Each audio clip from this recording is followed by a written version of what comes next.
శ్రీరామదేవుని పూజా విధానం. ప్రార్థన. నీలంబు నీమేను స్ఫటికంబు హృదయంబు భక్తులకను నీవు పట్టుకొమ్మ.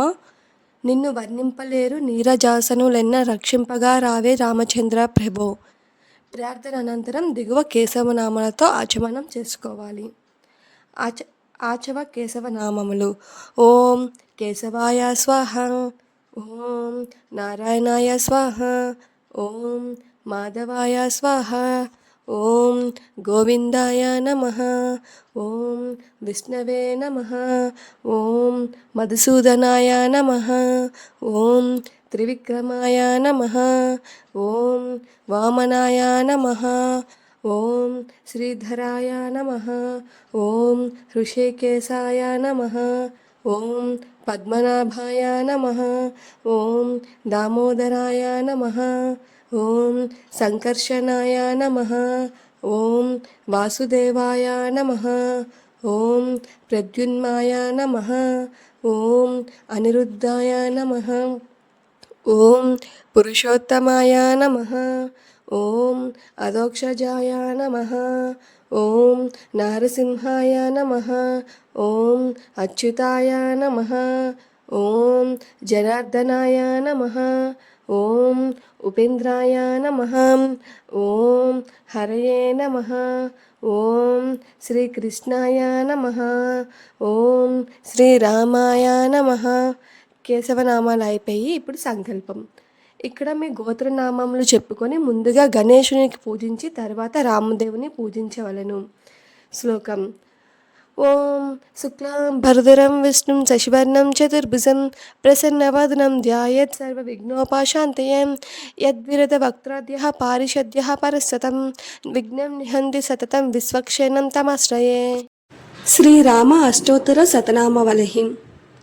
ఓం శ్రీరామాయ నమః, ఓం రామభద్రాయ నమః, ఓం రామచంద్రాయ నమః, ఓం శాశ్వతాయ నమః, ఓం రాజీవలోచనాయ నమః, ఓం శ్రీమతే నమః, ఓం రాజేంద్రాయ నమః, ఓం రఘుపుంగవాయ నమః, ఓం జానకీ వల్లభాయ నమః, ఓం జైత్రాయ నమః, ఓం జితామిత్రాయ నమః, ఓం జనార్దనాయ నమః, ఓం విశ్వామిత్రప్రియాయ నమః, ఓం దాంతాయ నమః, ఓం శరణత్రాణ తత్పరాయ నమః, ఓం వాలి ప్రమదనాయ నమః, ఓం వాగ్మినే నమః, ఓం సత్యవాచే నమః, ఓం సత్యవిక్రమాయ నమః, ఓం సత్యవ్రతాయ నమః, ఓం వ్రతధరాయ నమః, ఓం సదా హనుమదిశ్రతాయ నమః, ఓం కోసలేయాయ నమః, ఓం కరధ్వజినే నమః, ఓం విరాధవద పండితాయ నమః, ఓం విభీషణ పరిత్రాతాయ నమః, ఓం హరకోదండకండనాయ నమః, ఓం సప్తతాళ ప్రభేత్రే నమః, ఓం దశగ్రీవ శిరోరహాయ నమః, ఓం జామదగ్ఞ మహాదర్పదలనాయ నమః, ఓం తాటకాంతకాయ నమః, ఓం వేదాంతసారాయ నమః, ఓం వేదాత్మనే నమః,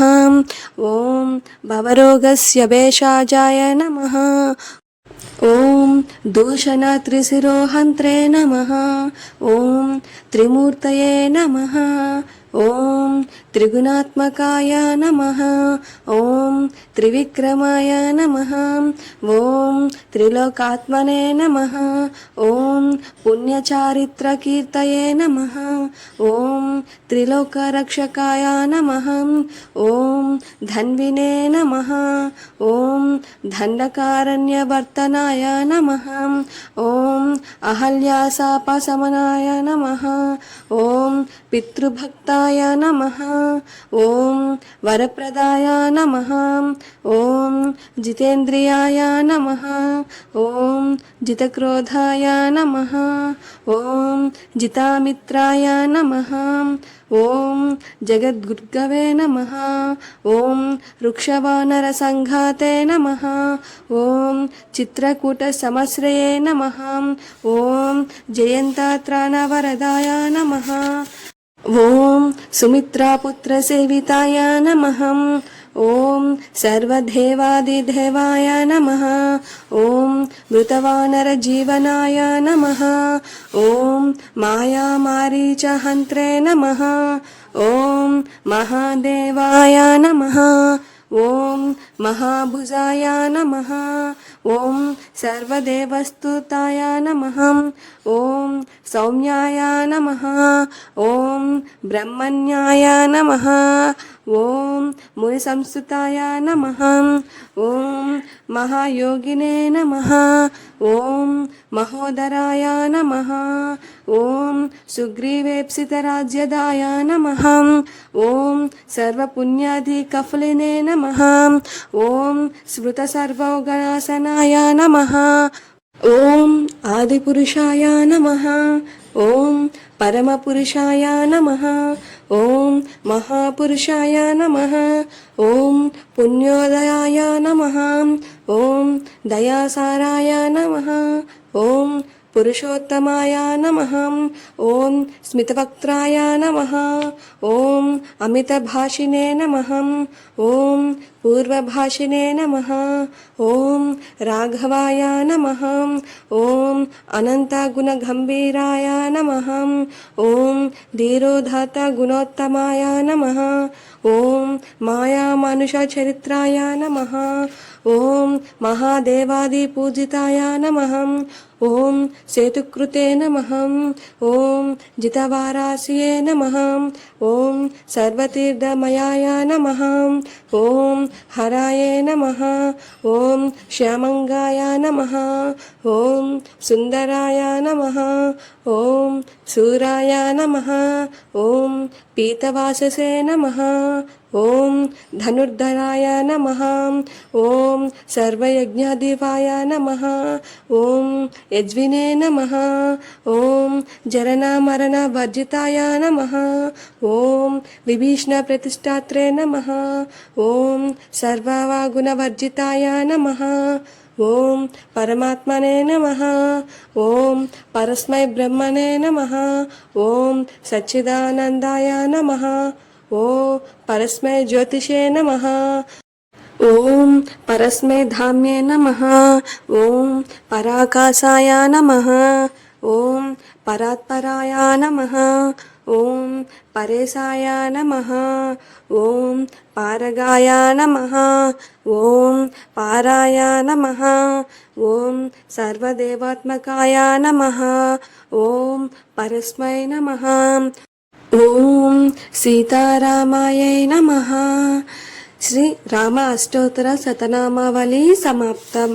ఓం శాంతి శాంతి శాంతి. శ్రీ రామదేవుని కథ. నాగంభట్టు కాశీ ప్రయాణం. పూర్వకాలంబున ఒక బ్రాహ్మణుడు కలడు. ఆ బ్రాహ్మణుని పేరు నాగంభట్టు. ఆయనకు ఒక కుమారుడు ఒక కుమార్తె కలరు. కుమారుని పేరు నారాయణ భట్టు, కుమార్తె పేరు నారాయణమ్మ. వారు చాలా బీదవారు. భిక్షటన చేసి కుటుంబ పోషణ చేసుకునేవారట. అలా కొన్నాళ్ళు అయ్యేసరికి నాగంభట్టుకి కాశీకి వెళ్లి ధనము సంపాదించుకోవాలని బుద్ధి పుట్టిందట. భార్యతో చెప్పి తెల్లవారుజామున లేచి కాశీకి ప్రయాణం వెలుచున్నాడట. అలా వెళ్ళగా కొంత దూరం వెళ్లేసరికి దారిలో సూతుల వారు, వ్యాసుల వారు, నారదుల వారు ప్రత్యక్షమై, ఓ బ్రాహ్మణుడా, ఎక్కడికి వెలుచున్నావు అని అడిగారు. అయ్యా, నేను ధనము సంపాదించుకుంటూ కాశీకి వెలుచున్నాను అని చెప్పాను. అప్పుడు వారు, ఓ వెర్రి బ్రాహ్మణుడా, కాశీకి వెళితే నీకు ధనము ఎవరైనా మూటగట్టి ఇస్తారా? కాశీకి వెళితే గంగా స్నానం దొరుకుతుంది, విశ్వేశ్వరుల దర్శనం దొరుకుతుంది, అన్నపూర్ణ దర్శనం దొరుకుతుంది, బిందుమాధుని దర్శనం దొరుకుతుంది. కానీ కాశీకి వెళ్తే నీకు ధనం మూటగట్టి ఎవరిస్తారు? మేము ఒక కథ చెప్తాం, వింటావా అని అడిగారు. నాగంభట్టు అది ఏ దేవుని కథో వివరించండి స్వామి అని వేడుకొనేను. నారదుడు చెప్పడం మొదలుపెట్టాడు. పూర్వకాలమున కోసలనమను రాజ్యము కలదు. ఆ రాజ్యము పాలించే రాజు దశరథ మహారాజు. ఆయన పిల్లల కోసం పుత్ర కామేష్టి యాగం చేయగా దేవతలు ప్రత్యక్షమై పాయస పాత్రనిచ్చారు. అతడది పట్టుకొని వెళ్లి తన భార్యలకు కౌసల్య, సుమిత్ర, కైకేయి అను ముగ్గురు రాణులకు ఇచ్చినాడు. వారు ముగ్గురు పాయసం భుజించగానే గర్భవతులైరి. నవమాసాలు నిండగా చైత్ర శుద్ధ నవమి నాడు పునర్వసు నక్షత్రంలో శ్రీ రామ, లక్ష్మణ, భరత, శత్రుఘ్నులకు నలుగురు కుమారులు జన్మించారు. వారు దినదినమున ప్రవర్తమానులై బాలచంద్రుని వలె పెరుగుచుండిరి. కొన్నాళ్ళు అయ్యేసరికి విశ్వామిత్రుడు వచ్చి రామలక్ష్మణులు ఇద్దరిని యాగ సంరక్షణార్థం తనతో పంపమని దశరథ మహారాజును అడగగా విశ్వామిత్రుడితో రామలక్ష్మణులను పంపుటకు దశరథ మహారాజు అంగీకరించగా ముని వారిద్దరికి అతిబల విద్యలు నేర్పెను.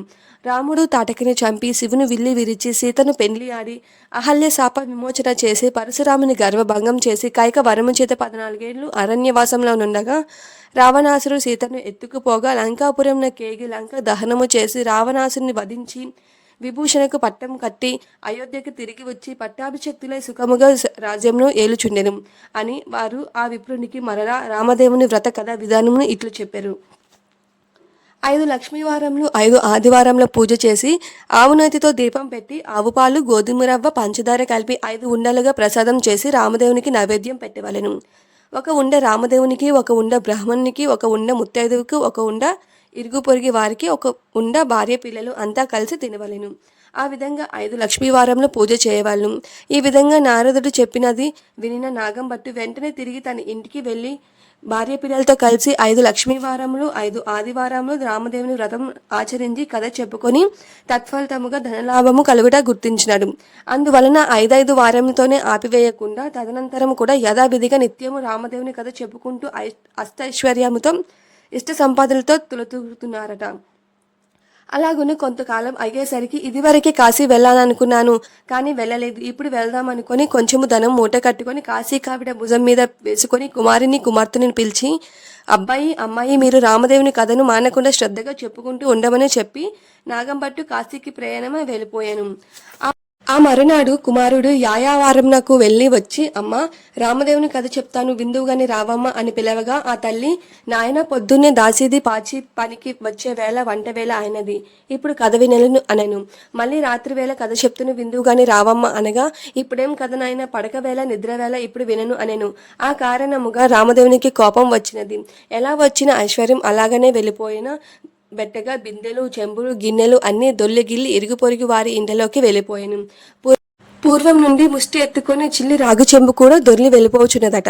అప్పుడు నారాయణమ్మ చూసి, అమ్మ అదైనా ఉంచమని కోరవే అమ్మ అని చెప్పగా, అదైనా ఉంచు రామదేవుడా తండ్రి అని కోరగా ఆ చెంబు తప్ప మిగతావన్నీ వెళ్ళిపోయానట.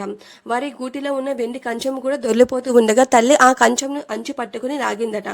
అంతటనే సగం అంచుగల భాగం ఊడిపోయి మిగిలింది పక్కింటికి వెళ్ళిపోయినదట. మరునాడేదో పని మీద పొరిగింటికి వెళ్లిన నాగంభట్టు భార్య వారి ఇంటిలో ఉన్న సగమంచు కంచంను చూసి, ఈ కంచం మాదే అన్నదట. అందుపై ఆ ఇంటి వారు, మీ కంచం అంచు మా ఇంటికి ఎలా వచ్చిందమ్మా? మేము మీ ఇంటికి వచ్చినామా, మీరు మా ఇంటికి వచ్చినారా అని, కాబట్టి ఆ కంచం మాదే అన్నారట. నాగంభట్టు భార్య, అలాగను కాదు, మా ఇంటిలో ఈ కంచము సగమంచు ఉన్నది, పట్టుకొస్తానని తన ఇంటికి వచ్చి ఇంటిలో ఉన్న కంచము అంచు పట్టుకొని వెళ్లి అంచును కంచమును దగ్గర పెట్టి చూడగా ఆ రెండును అతుక్కుపోయాను. కానీ మొత్తము కంచము మాదే అని పొరుగింటి వారే ఉంచుకు వేసుకున్నారట. నాగంభట్టు భార్య సిగ్గుపడి లజ్జపడి ఇంటికి వచ్చిందట. అప్పుడు కుమారుడు చూసి, ఏమన్నారమ్మా అనెను. అది మాదేనని వారే పుచ్చుకున్నారని చెప్పాను. అప్పుడు కుమారుడు, అవును, రామదేవుని కథ చెప్తాను, ఇప్పుడైనా వింటావా అని అడగగా, కానీ ఆ తల్లి, నేను కథ వినను, కార్యం వినను, నేను ఏ పని పాటో చేసుకొని బతుకుతాను, కానీ రామదేవుని కథ మాత్రం వినను అన్నది. మరియు ఎలా వచ్చిన ఐశ్వర్యం అలాగే వెళ్ళిపోయింది. నీ చెల్లిని మాత్రం తీసుకువెళ్ళి ఎవరికైనా ఇచ్చి పెళ్లి చేయమని చెప్పింది. ఆమె ఆజ్ఞ ప్రకారం నారాయణ భట్టు చెల్లిని వెంట పెట్టుకుని వరన్వేషణలో ప్రయాణమైనాడు. వారు ఊరు చివరికి వెళ్లేసరికి కాశీ నుండి నాగంభట్టు తిరుగు ప్రయాణమై ధనం మూట కట్టుకొని వస్తున్నాడట. కొంత దూరం వచ్చేసరికి ఆయన ఊరు చివరకు వచ్చినాడు. అక్కడ ఒక కోనేరు కనిపించింది. ఆ కోనేటిలో కాళ్ళు కడుక్కొని చుండగా ఎక్కడి నుండి ఒక పెద్ద గరుడు పక్షి వచ్చి ఆ డబ్బు మూటను ఎత్తుకొని పోయాను. అయ్యో అని నాగంభట్టు విచారిస్తూ ఇంటికి వస్తుండగా కొంత దూరం వచ్చేసరికి నారాయణ భట్టును చూసి, అబ్బాయి, అమ్మాయి, మీరు సుఖముగా ఉన్నారా అని అడగగా నారాయణ భట్టు ఏముంది నాన్నగారు, యథాప్రకారము ఏమీ లేటు లేదు. మీరు వెళ్ళినది మొదలు కథ చెప్తాను వినమంటే అమ్మ వినలేదు. కాబట్టి రామదేవుని కోపం వచ్చి ఎలా వచ్చిన ఐశ్వర్యం అలాగే వెళ్ళిపోయినది. యాయావారపు చెంబు కూడా దొల్లిపోవచ్చుండగా నేను చెల్లి చూసి అదైనా ఉంచు రామదేవుడా తండ్రి అని ప్రార్థించగా ఆ చెంబు మాత్రం మిగిలి ఉన్నది. మిగతావన్నీ వెళ్ళిపోయినావు. గుటిలో ఉన్న వెండి కంచము కూడా దొల్లిగిల్లి ఇరుగు పొరుగు వారింటికి పోవచ్చున్నది. అప్పుడు అమ్మ చూసి కంచము అంచు పట్టుకుని లాగగా సగము అంచు మనకి సగము పొరుగింటి వారికి వెళ్ళిపోయినాం.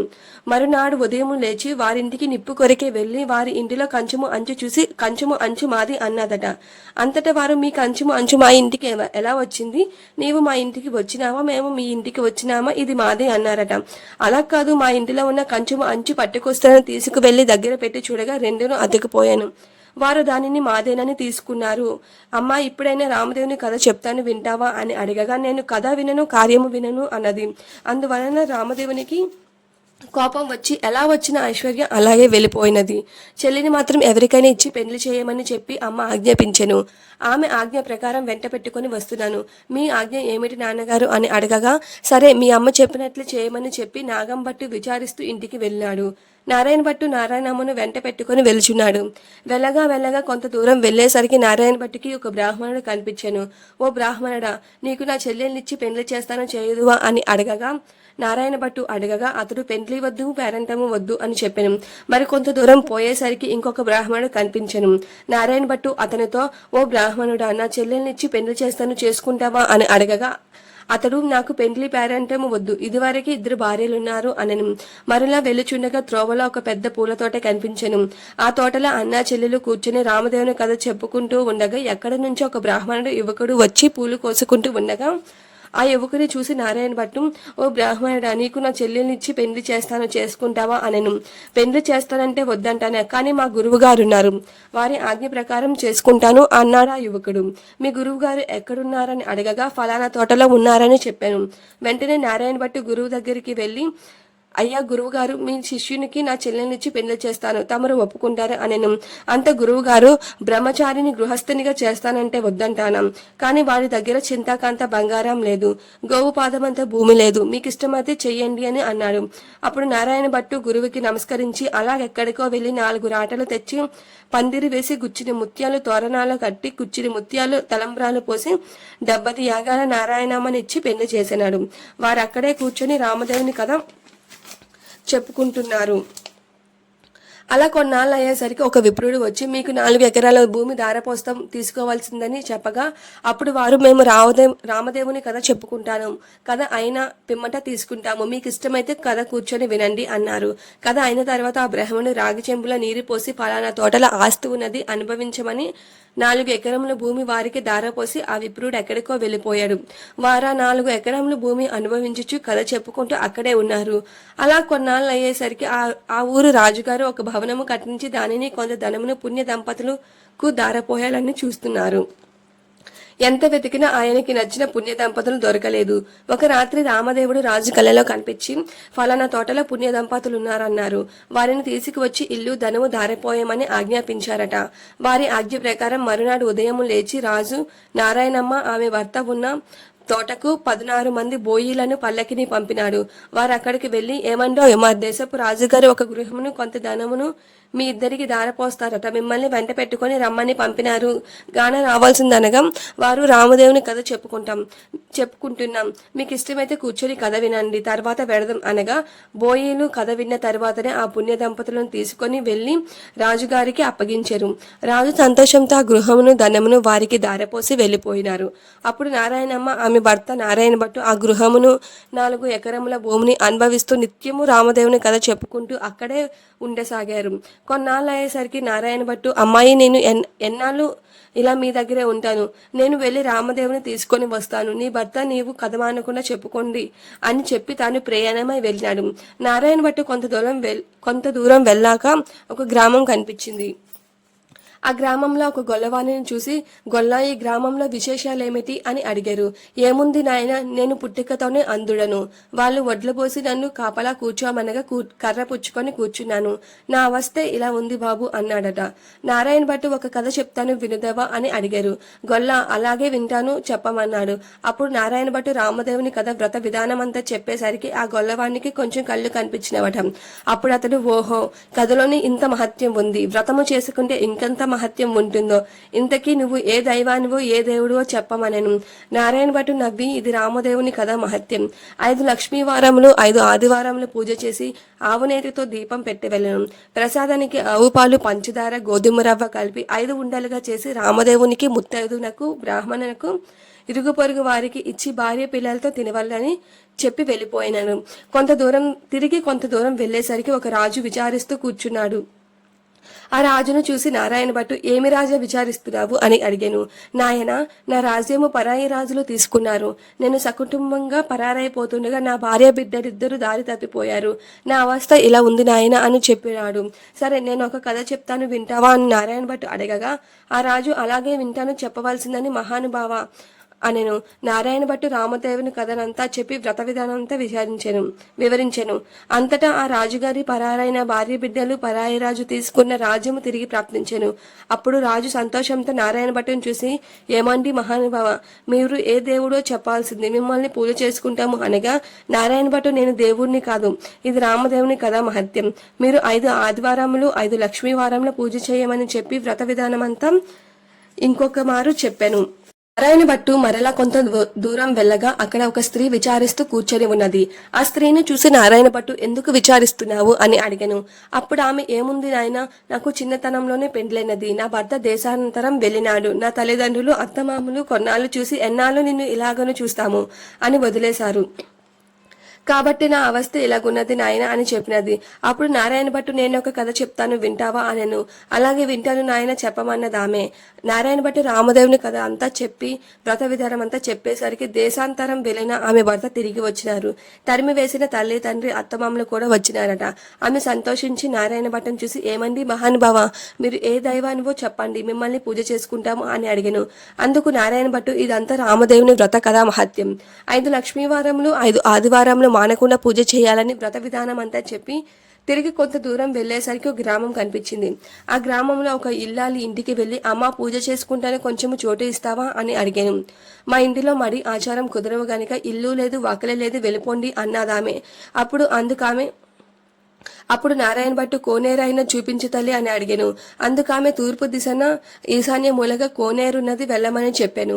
నారాయణ భట్టు స్నానం చేసి మడిబట్ట ఆరవేసుకుని ఇల్లు ఇవ్వనన్న ఇల్లాలి అరుగు మీదకే వచ్చి తూర్పు దిశ ఈశాన్య మూలగా ఒక పుచ్చుపీటకు పసుపు రాసి బొట్టు పెట్టి అందు రామదేవుని పటం పెట్టి ఆవు పాలు, గోధుమ రవ్వ, పంచదార కలిపి ప్రసాదముగా 5 ఉండలు చేసి రామదేవునికి నైవేద్యం పెట్టి కథ చదువుకుంటున్నాడట. ఇంతలో ఆమె యువతలకు వచ్చి చూడగా నారాయణ భట్టు ఆమెకు తాంబూలము, దక్షిణ ప్రసాదములు ఇచ్చినాడట. ఆమె పుచ్చుకొని లోపలికి వెళ్ళిపోయాను. నారాయణ భట్టు కథ చదువుకొని కొన్ని అక్షింతలు నెత్తి మీద వేసుకొని కొన్నిటిని ఇంటి మీద వేసుకొని వెళ్ళిపోయాను. అతను ఇలాగని వెళ్ళగానే ఆ ఇల్లు ఇంద్రభవనముగా అయినది. అప్పుడు ఆయా వారంకు వెళ్ళిన తన భర్త తిరిగి వస్తే ఇల్లు గుర్తుపట్టడం లేడని ఆ ఇల్లాలు వీధి అరుగు మీద కావాలి కూర్చొని ఉండెను. ఇంతలో ఆమె భర్త వడ్ల మూటలు చేసుకుని ఇల్లు కానగా కంగారపడి అక్కడ నిలబడి ఉండెను. ఆమె చూసి, మన ఇల్లు ఇదే, ఇలా రండి అనెను.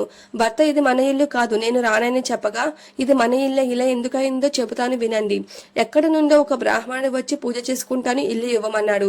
నేను మా ఇంట్లో మడి ఆచారం కుదరవు, ఇల్లు ఇవ్వనని చెప్పాను. అప్పుడు అతను ఒక కోనేరైనా చూపించమన్నాడు. నేను తూర్పు దిశగా ఈశాన్య మూల కోనేరున్నదని చెప్పాను. అప్పుడు కోనేరు దగ్గరికి పోయి స్నానము చేసి మడిబట్ట ఆరవేసుకుని మన అరుగు మీదకు వచ్చి ఒక పీటకు పసుపు రాసి బొట్టు పెట్టి తూర్పు దిశ ఈశాన్య మూలగా పెట్టి అందు రామదేవుని పటం పెట్టి పూజ చేసి ఆవు పాలు, గోధుమలకు పంచదార కలిపి 5 ఉండలు చేసి రామదేవునికి నైవేద్యం పెట్టి కథ చెప్పుకొని చున్నాడు. నేను బయటకు వచ్చేసరికి నాకు దక్షిణ తాంబూల ప్రసాదాలు ఇచ్చాడు. నేను లోపలికి వెళ్ళిపోయాను. అతడు కొన్ని అక్షతలు నెత్తి మీద వేసుకొని మరికొన్ని అక్షతలు మన ఇంటి మీద వేసి వెళ్ళిపోగా ఇల్లు ఇలా ఇంద్రభవనంగా మారింది. ఇదంతా ప్రసాద మహత్యం అని చెప్పాను. అంతటా ఆమె భర్త, ఆయన పూజ చేసుకుంటానంటే వద్దంటావా? నిర్భాగ్యులారా, పాపిష్టిదానా, అతడు ఏ దిశగా వెళ్ళినాడు చెప్పమనగా ఈశాన్య మూలగా వెళ్ళినాడని చెప్పినది. అప్పుడు ఆయన మూటలు అక్కడ పెట్టి నారాయణ భట్టును వెదుగుచూ బయలుదేరాను. కొంత దూరం వెళ్ళగా నారాయణ భట్టు ఈ బ్రాహ్మణునికి కనిపించాను. బ్రాహ్మణుడు, ఏమండో మహానుభావ, మీరు మా ఇంటికి రావాల్సిందని మేము పూజ చేసుకుంటామని అనెను. అందుకు నారాయణ భట్టు, మీ ఇంటికి ఇప్పుడు రాను, రామదేవుని వెతుకుతూ వెలుచున్నాను అనెను. అప్పుడు ఆ బ్రాహ్మణుడు, అలా కాదు మహానుభావ, మీరు మా ఇంటికి వచ్చి పూజ చేసుకుంటానంటే మా వాళ్ళు ఇల్లు ఇవ్వనన్నారు కాబట్టి మాదే తప్పు. మా తప్పు క్షమించి మా ఇంటికి రావాల్సింది. మీరు ఏ దైవానివో చెప్పండి, మేము పూజ చేసుకుంటాం అనగా నారాయణ భట్టు, మీ ఇల్లు కాబట్టి మీరు ఇవ్వనన్నారు. మీ తప్పేమీ లేదు, అడగడం నా తప్పే. నేను మీ ఇంటికి ఇప్పుడు రాలేను, రామదేవుని వెతుకుతూ వెలుచున్నాను. నేను ఏ దేవుడిని కాదు, ఇదంతా రామదేవుని కథ మహత్యం. నీవు ఇంటికి వెళ్ళి 5 లక్ష్మీవారంలో 5 ఆదివారంలో పూజ చేసుకుని వ్రత విధానం అంతా చెప్పి నేను రామదేవుని వెతుక్కొని వచ్చేటప్పుడు నీ ఇంటికి వస్తాను అనెను. అప్పుడు బ్రాహ్మణుడు ఇంటికి వచ్చి, కథలో ఇంత మహత్యం ఉంది, వ్రతం చేసుకుంటే ఇంకెంత మహత్యం ఉంటుందో అని పూజ చేసుకుని కథ చెప్పుకొని అష్టైశ్వర్యంతో తులతూగుతున్నాడట. నారాయణ భట్టు ఎండనక వాననక తిండనక తిప్పలనక అర్ధరాత్రనక అరణ్యాలమ్మట పడి వెళ్ళుచుండగా కొంత దూరం వెళ్లేసరికి ముఖము తిరిగి మూర్ఛడిల్లిపోయాను. అప్పుడు రామదేవునికి దయ కలిగి ముసలి బ్రాహ్మణ వేషంలో వచ్చి నారాయణ భట్టు ముఖం తుడిచి లేవదీసి మంచినీరు ఇచ్చి భోజనం చేతువు అని మా ఇంటికి రమ్మనను. నేను రామదేవుని వెతుకుతూ వెళ్చున్నాను, భోజనం మాత్రం చేయను, ఒక కోనేరు మాత్రం చూపిస్తే స్నానం చేస్తానన్నాడు. తూర్పు దిశ ఈశాన్య మూల ఒక కోనేరున్నది, వెళ్ళమన్నాడట రామదేవుడు. నారాయణ భట్టు ఆ కోనేరు వద్దకు వెళ్లి స్నానం చేసి పైకి వచ్చేసరికి వెండి పీటల్లో భమిడి కంచాలు కనిపించినవి. అప్పుడు నారాయణ భట్టు, రామదేవుడు సీతమ్మ ఎదురే మా ఇంట్లో భోజనం చేయదుగాని రమ్మన్నారట. నేను భోజనం మాత్రం చేయను, రామదేవుని వెతుకుతూ వెళ్చున్నాను. సరే, నేనే రామదేవుడిని అని చెప్పగా, అయితే కావచ్చును మహానుభావ, నాకు దర్శనం కావాలి అని చెప్పగా, అప్పుడు పులి చర్మంతో రుద్రాక్షలతో విభూతి రేఖలతో నడుమున నాగాభరణంతో శిరసున గంగతో పక్కన పార్వతితో త్రిశూలంలో త్రినేత్రములతో నందివాహన రూపుడే ఈశ్వరుడు ప్రత్యక్షమైనడు. అప్పుడు నారాయణ భట్టు ఇట్లు స్తోత్రం చేశాను. ఈశ్వర స్తుతి. వందే శంభు ముమాపతిం సురగరం, వందే జగత్కారణం, వందే పన్నగభూషణం మృగధరం, వందే పశునాం పతిం, వందే సూర్య శశాంక వాహిని నయనం, వందే ముకుంద ప్రియం, వందే భక్త జనశ్రయం చ వరదం, వందే శివం శంకరం. అప్పుడు నారాయణ భట్టు విష్ణుమూర్తిని కూడా ప్రత్యక్షం కావాలని కోరాను. అప్పుడు విష్ణుమూర్తి వక్షస్థలంబున వనమాలికతో మెరుపు తీగ వంటి లక్ష్మీదేవితో శంఖచక్ర గదారథుడైన నెమలి పింఛము ధరించి ప్రత్యక్షమైనాడు. నారాయణ భట్టు వారిని కూడా ఇలా స్తోత్రం చేశాను. విష్ణు స్తోత్రం. శాంతాకారం భుజగశయనం పద్మనాభం సురేశం, విశ్వాకారం గగన సదృశం మేఘవర్ణం శుభాంగం, లక్ష్మీకాంతం కమలనయనం యోగహృద్యాన గమ్యం, వందే విష్ణుం భవభయహరం సర్వలోకైకనాథం అని నారాయణ భట్టు నాకు రామదేవుడు ప్రత్యక్షం కావాలని అనుకుని శ్రీరామస్తుతి.